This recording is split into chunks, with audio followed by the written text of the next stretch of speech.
Hello, welcome to Community Focus. Hope this show makes its way to the Channel 60 because they're playing some of the reruns from way back when. But anyway, welcome to Channel 60, our Community Focus show tonight. We have a special guest, Mr. Jerry Dishman, the president of Muncie City Council. How are you, sir? I'm okay. So tell me, you're the president now. You've been on the city council how many years now? 4 years. 4 years. So you start the new term first of the year. I've seen you get swore in. What's on the agenda? What are you guys going to do? Well, we're working on consolidating the animal shelter with the county. That's good. And that's going to be a good thing for the city because it's going to keep a lot of jobs here and a lot of money in this county instead of going to Henry County. Well, that's good. I mean, we need animal care, and I know I read in the paper where Mayor Tyler wants to try to make it a non-kill animal shelter, hopefully.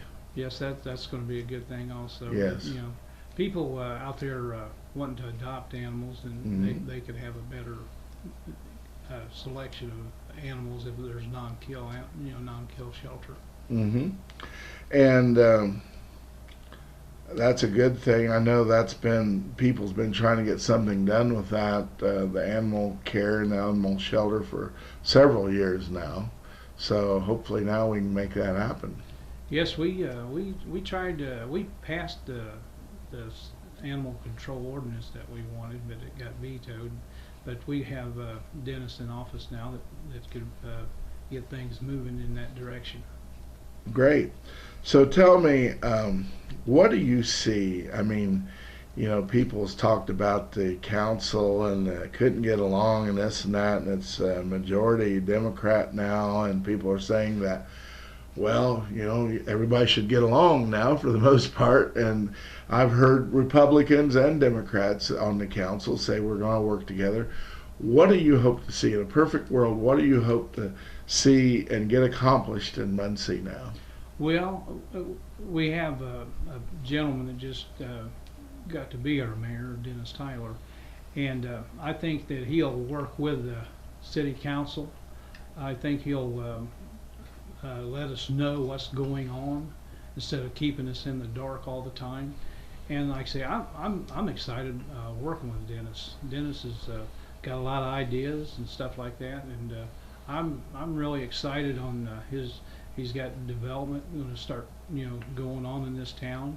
When you start telling people that you can't develop in this town, they're not going to come to this town. Mm-hmm. I'm a person who wants to get development going in this town, bring jobs and business to Muncie.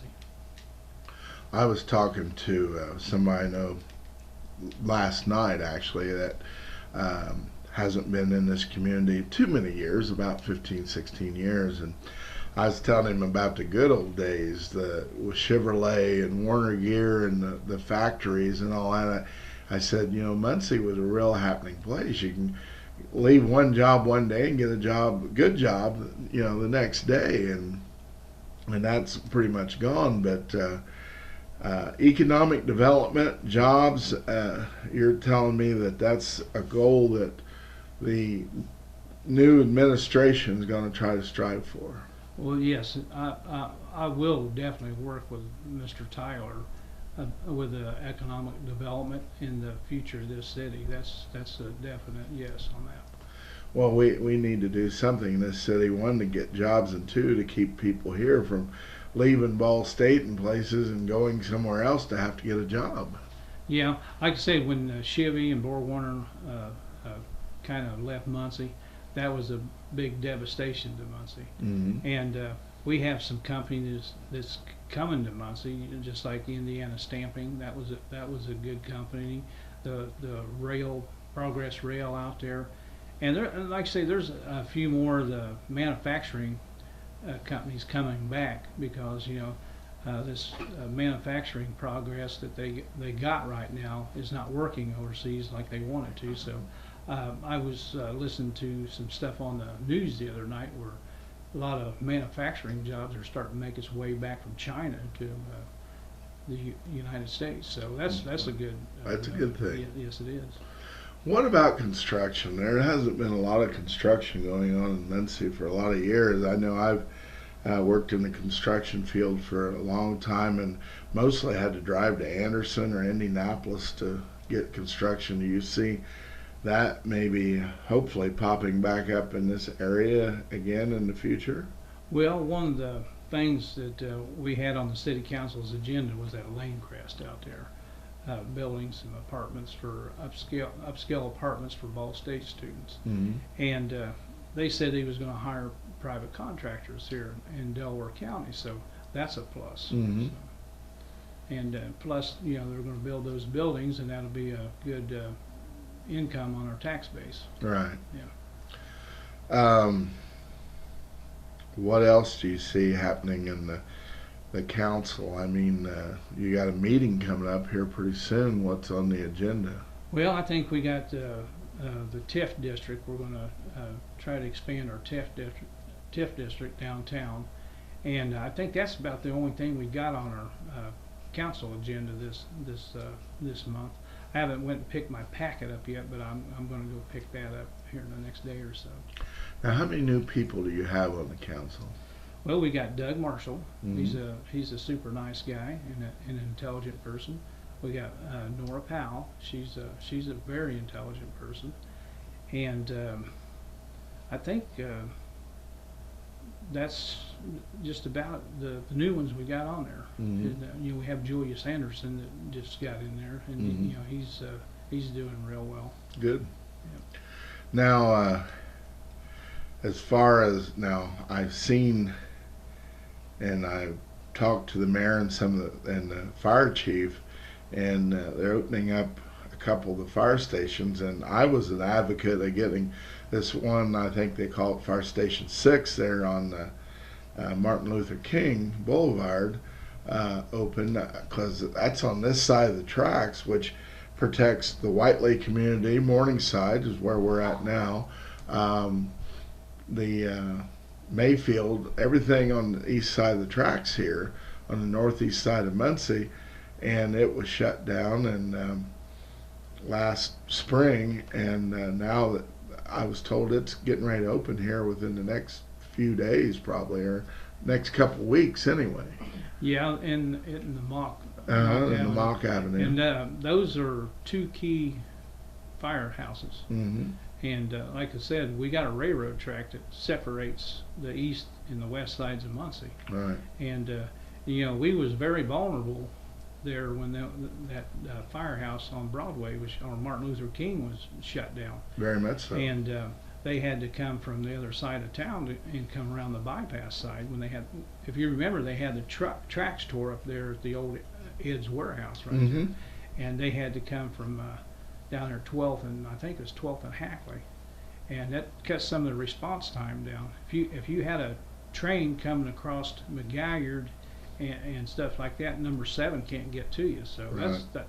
And we finally got them to put a sign up at the fire station there on Martin Luther King to say that it was being remodeled, and that should have been put up there day one. Mm-hmm. Didn't let people knew that. Well, a lot of people didn't know it was closed. Yeah. I put a letter to the editor in the paper, and then people said, "Oh my God, that's closed," yeah. And they checked it out and thought, "Oh." And you was at the meeting in the Bewley Center about that. I voiced my opinion about not letting people know that it was shut down, because somebody could have came there and needed help and found an empty fire station. Right. And I was very concerned about that, and they finally did get a sign put up there.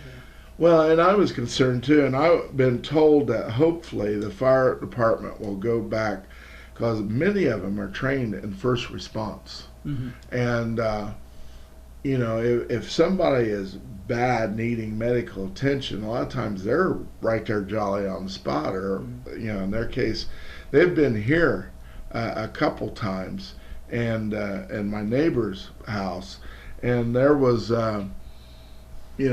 response time was just a few minutes. I mean, 4 or 5 minutes at the most, maybe not that much. And I remember when my dad, God rest his soul, was living with us and he couldn't breathe, and I was asking him to send a department because there was a train going by, and you know seconds are like hours when somebody can't breathe. You know, That's true. and you know they said they couldn't do it because of that policy that you know the former administration put in, and you know they had to vent him on the way to the hospital once the EMS got here. They ended up sending the fire truck anyway to help drive, but you know that's something we need. That's valuable time we need. Well, in my neighborhood, I live over on North Reserve Street. In my neighborhood, the first responders, the Muncie Fire Department, saved 2 lives that I know of. Mm-hmm. I mean, you know, you had ambulances that was out on the interstate or somewhere in the county, and they couldn't get there in time. So those first responders are important. Absolutely. Yeah. Well, I sure hope they go back to that. I do too. So Yes. if there's anything the council can do for that, you know, it's something we really need. Oh yes, I agree with you, Roger. Yeah, And public safety is something we need to get back in force in the community. Yes, I'm a public safety person. That was when I campaigned for re-election. That was one of my main things is public safety. And you know, you don't know how much a life is worth. You can replace money, but you can't replace a life. Right. Yeah. And I do want the senior citizens and the people in my district know that you know I'm a person that wants. If you call a policeman or you call a fireman, you want them there. You don't want them to be waiting around. You want them en route. Right. Yeah. I got a question here I got to bring up, but the council, and you know, there was a day when I didn't really pay attention to government, and 16, 17 years ago, I said, well, I got to quit sitting here on my bar stool and get involved in government and know what's going on and all this, and I started doing that. And before that time, if you'd asked me what a city councilman done, I couldn't have probably answered it. But you guys basically hold the purse strings to the city. Yes, we do, and we try to work with the mayor. We try to work, and Dennis has promised us that he would work with us, and nothing would be, you know, suddenly handed to us. He would let us know what progress is going on, and let us know what stuff before the last minute. You know, he's going to work with the council, and we're going to work closely with him. So. Well, I got to ask the question. I know I've been to different functions for the last few years, and cable commission meetings, and I've heard people say the city's broke, we're going to have to lay off people, they don't have any money, etc., etc. And then in about October or something, all of a sudden we're told there's a bunch of money. Yeah. How does that happen? Well, there's a lot of money hidden around, you know, different accounts here and there. It was a shock to me to find out, you know, if you remember, they told us that the reason they didn't have the fire station going because they didn't have the money. Right. Then all of a sudden they got $5 million from somewhere. And it's going to give people bonuses. Yeah, I mean, yeah. but you know, if somebody was working for me and said, telling me I didn't have any money, and then all of a sudden they said, yeah, we found a bunch of money you got, I'd be a little upset. Well, I was upset about it. You know, when you're sitting there playing with people's lives and saying you don't have the money to fix a fire station or closing another fire station down, then all of a sudden you have $5 million to the good. There's some kind of accountability that should have been held right there. You know, I think Dennis is trying to get a grip on where the money came from or where the money was at. You know, everything is in chaos right there right now. They're trying to find out what the city's finances are. Well, and rightfully so. I mean, your average person, and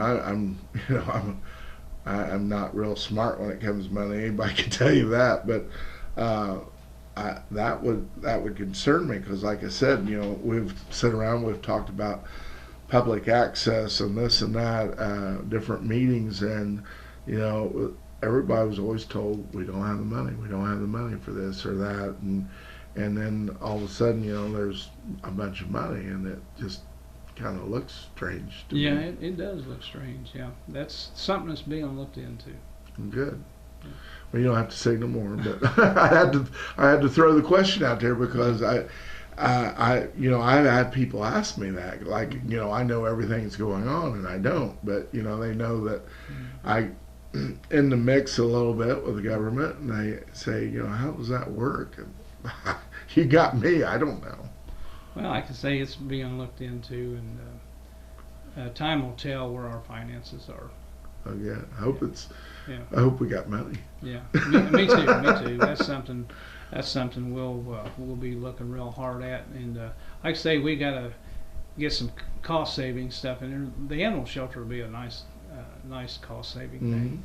And I'm sure there's a few other things that the city can consolidate some other things in, you know, with the county, like the bulk buying stuff, and I'm sure they can move some other offices in with the other offices. You know. Now, there's been talk about consolidating city and county government. Do you see that happening? Well, I don't, because I think it's taking something away from the people. Um, Once you get one person in there that is running the whole shebang, it's not kind of hard to get that one person out. But in my opinion, I think there's some things we can consolidate, but I think the majority of the people's not going to vote for that consolidation. Well, there's some people that says it's good, and some people like you are skeptical of it. I for one, am a little skeptical of it because I've heard a lot of complaints about the consolidation of, like, say, Indianapolis Police Department and the Sheriff's Department down there, and people I know down there says that's not really working out that well. I don't know because I don't live down there, but I want to know your opinion on it because I don't know that much about it, how they expect that to work. Well, I think people ought to have the right to vote who they want in a public office instead of one person appointing everybody. I think everybody, it'd be taking somebody's voting rights away from them. I don't know how that's going to be. I'm going to be going to those little seminars they're going to have. I'll be listening to what they got to say there. But there's a movement out there on the consolidation, which there's some things you can consolidate, and then there's some things you just can't consolidate. And what about you, Jerry Dishman? Why did you want to get involved in politics and get on the city council? Well, there's a lot of stuff that I like. There's a lot of people I've helped out since I got into the city council, from potholes to giving them direction in their businesses, where to look for stuff for their businesses, and just me being a person that can help somebody out. The reason I like to be involved in it, and I helped some people bring their businesses into Muncie, help streamline some stuff, and the more business you can get in this town, the better off we'll be. You know, and that's why I like being I'm on the Muncie City Tax Abatement Board, and I'm on the Muncie Metropolitan. You can streamline a lot of stuff. A lot of stuff you can streamline if you have the right people in the right places. You can really bring the businesses into this town. Well, like we said before, we do need to do that. Mm-hmm. You work at Pepsi. Mm-hmm. That's your day job. 38 years. And so you got involved in this politics to help people out. Mm-hmm. Yes. And most people I know, they have problems because, you know, if they call somebody and they get to run around, they say, hey, you got to call this person, and they say you got, yeah. I try to get them an answer, and I keep pretty busy. You know, people call me a lot and want to know how they can go about getting something done that they get to run around. So I feel pretty good about it. You know, when I help somebody out, it really gives me a good feeling on the inside. So, do you have any ambitions of later on, say, going to another office other than city council? My ambitions, and I'm looking far out ahead, is Mhm. being the mayor of the city of Muncie. And I've always had that goal in mind when I first took the city council job. And don't get me wrong, Dennis is a good person to run this city, and I would probably never run if he was still the mayor of Muncie. I would wait my turn, put it that way. Mm-hmm. Well, that's honorable. Mm-hmm. Um, you're out and about a lot. I see you at a lot of different functions. So you're Yes. pretty active in Yeah. things. Yes, I am. I try to go to a lot of fundraisers to help a lot of people out, and I've donated a lot of pop to fundraisers, and we really had a good time this year with the election and everything. I mean, we made a good clean sweep, and like I said, you'll see a difference at City Hall. Good. So, is there any other projects? I know one thing that people's gonna talk about, they're gonna bring up at some point in time, well, they already are, streets. Do you see Muncie getting into, I know you're talking about finances now and seeing where we are finance-wise, but infrastructure repairs and upkeep and upgrades, do you see that happening? Well, you see one over there on Jackson Street, West Jackson over there, that bridge being taken out and put a new one in. Mm-hmm. And the city's got a plan of all the streets they're going to repair, going to have repaved and everything. And that's going to be a good thing, because this wheel tax money that's people's paying wheel taxes on their vehicles, it's just now starting to come in. And I think when people sees the streets paved and having good streets to drive on, they won't feel so bad about that wheel tax. And don't get me wrong, I'm not a person that wants to raise anybody's taxes, but I think that has been a good program, and I think soon once the streets are in good shape, they ought to phase it out. And like I say, that's the only way that I think we can get good streets, because like I say, there's no money. And, We think, we don't know. yeah, we think, but, yeah, right. But anyway, I think once the wheel tax money comes in from the states and you start seeing a lot of streets get paved, there's some exciting stuff going to be happening to Muncie. Good. I just think that our development's going to pick up, and our economic stuff's going to pick up. So I think this is going to be an exciting 4 years for me anyway. Well, let's hope so. Yeah, and I'm glad to be a part of it. I mean, that's something that really I enjoy, is being a part of making Muncie bigger. Well, Muncie certainly is kind of, I don't know the word to use. I know, like we said, there's no certain person or entity you can point a finger at. When the manufacturing kind of took a decline here, that it certainly put the hurts on us in Muncie. And it's, I used to work at Chevy years ago. I worked there till '82, and I never thought I'd see him close that down and just be a big old empty lot there. Once Chevrolet and BorgWarner shut down, a lot of factories took an impact on that too. Right, the jobbers. Even my company took an impact on it. Really? Yeah. They used to sell a ton of Pepsi. Now they don't. Right. But just everybody.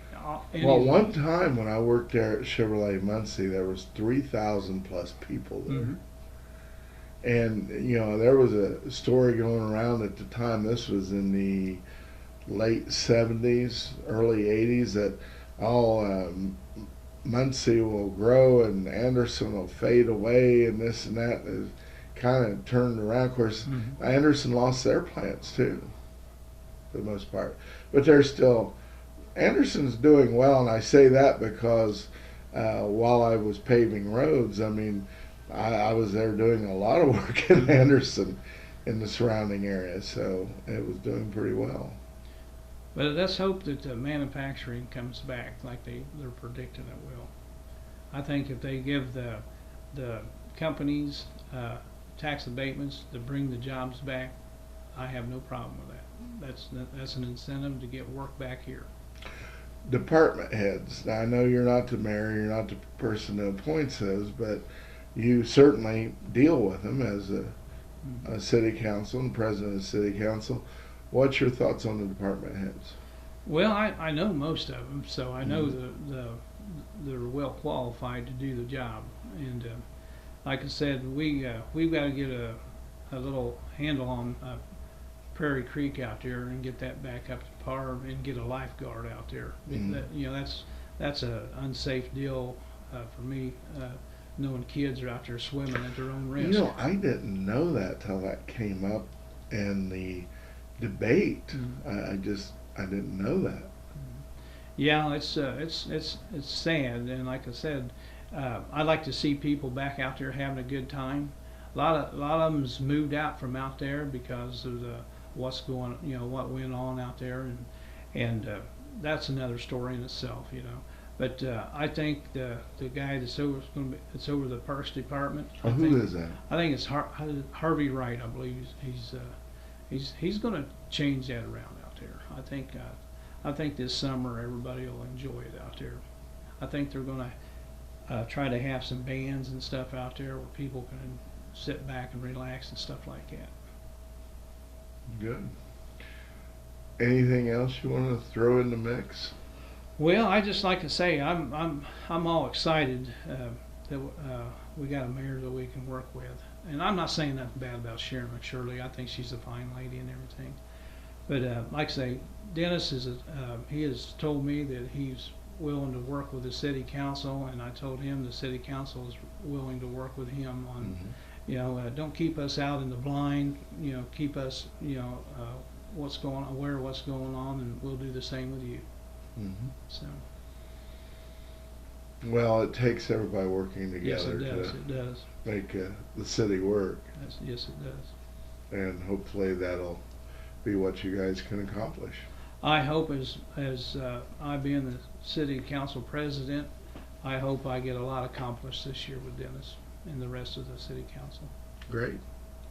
Well, thank you, sir, for coming over and being on the show. We Roger, do appreciate that.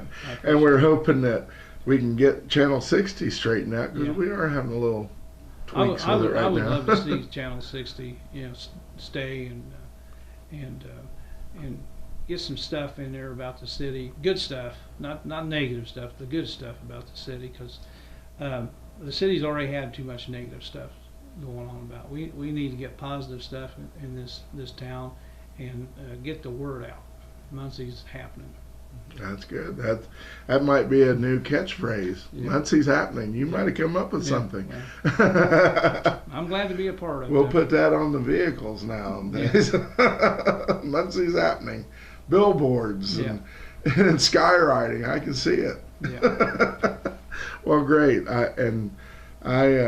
I wish you the best of luck and hope things work out. And you certainly have a optimistic, positive outlook on it. I think you guys could make it happen. Yeah, I don't want to be negative about anything. I used to be a negative person years ago, but I'm a positive person now. So I'm trying to be, but sometimes it just is hard. hard. Sometimes you gotta bite the bullet, but we gotta get Muncie back on the map and good things about Muncie. Yes, indeed. We can't have the negative stuff like you see, all the assaults and stuff like that. We've got to get the positive stuff going. We gotta act like civilized people. Mm-hmm. And and you probably read the article I wrote in the paper about out to the polls where some of us were working out there. There was people from different parties there, and supporting different people, and everybody got along. We was just one big bunch of people getting along and having a good time and doing what was there to do. And I was really proud of the people I was out there with. Didn't matter what party they was with, who they was supporting. Everybody we spent 12 hours out there that day and had a good time. Yes, we did. And like I say, I went to different precincts, and I enjoyed talking to different people, whether they was Republicans or Democrats. I tell you what, that's the most good feeling that you can is meet a new friend. Mm-hmm. Yeah. Yeah, and after the election, hopefully people put the party mentality behind them and just gets along and works and does what's right for the community. Yeah, that's what we got to do, Roger. Well, thank you again for being on the show. And thank you for having me on the show. Oh, not a problem. And thank you for watching Community Focus. Tune in again.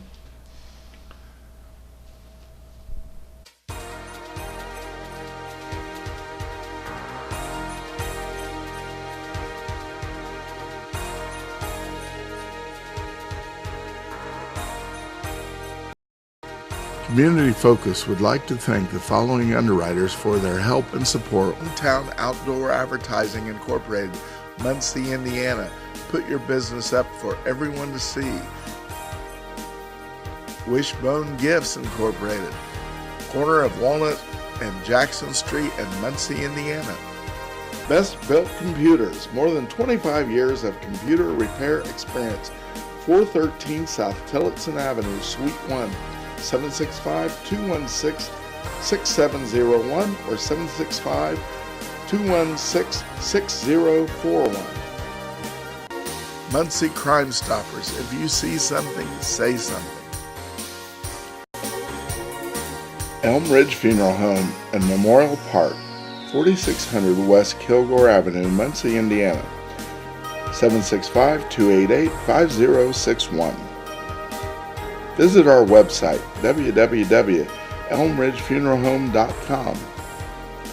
We also offer certified celebrants. Tim Clevenger, Heating and Cooling, 288-2773, 2713 East Jackson Street, Muncie. Community Focus is produced by Millennium Productions Incorporated. Thank you for watching.